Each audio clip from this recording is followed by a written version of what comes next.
Hello. Well, after Saul became king, things were going very well for a little while anyway.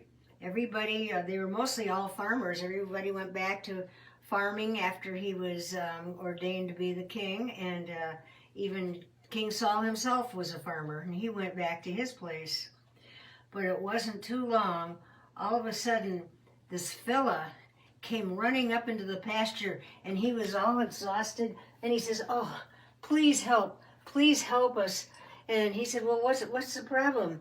And he says, "I'm from Jabesh," and that's a little town right on the edge of the Jordan River. Well, right across from that is a wicked town of the Ammonites.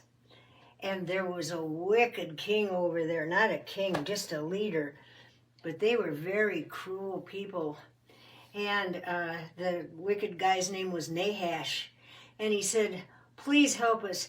They came over to, and he's winded, he says, "They came over to our country, our land. And they said that they were going to wipe us out. But we're such a small amount of people." We said, "No, wait, we'll be your slaves. Just don't wipe us out, but we'll be your slaves." And Nahash thought, well, that's a pretty good idea.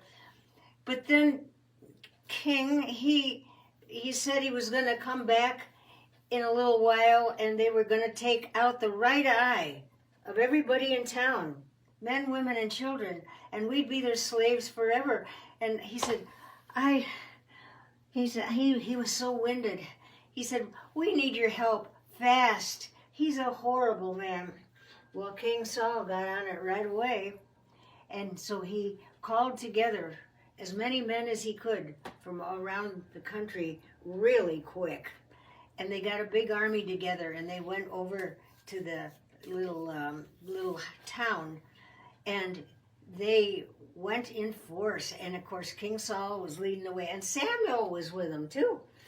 And they went over there, and they wiped out all those wicked, cruel people that were going to take them as slaves and put out their right eye. They killed most of them. And you know, they never had a problem with them after that at all. They never came back. They saw how strong Israel was with King Saul. Did I say David before? I meant King Saul. And so they never came back and bothered that little town again. But after it was over, all of the men were so victorious. They all gathered by the river where they had first crossed into Canaan land when they came in. And Samuel got up, and he got up in a tall area where he could speak to all the people, and he said, "Okay, guys, I'm getting ready to retire. And just remember the things I have told you. I've always been honest with you, right?" And they said, "Yeah, right, you've been honest with us." And he said, "Okay, I want you to always put God first, not a king."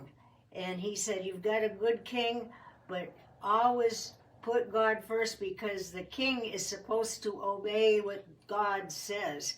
And they all promised to do that. And so right after that, Samuel retired. He was an old man. So anyway, everybody went back to their farms again, but they did defeat the Ammonites big time. And I'll talk to you another time. Bye-bye.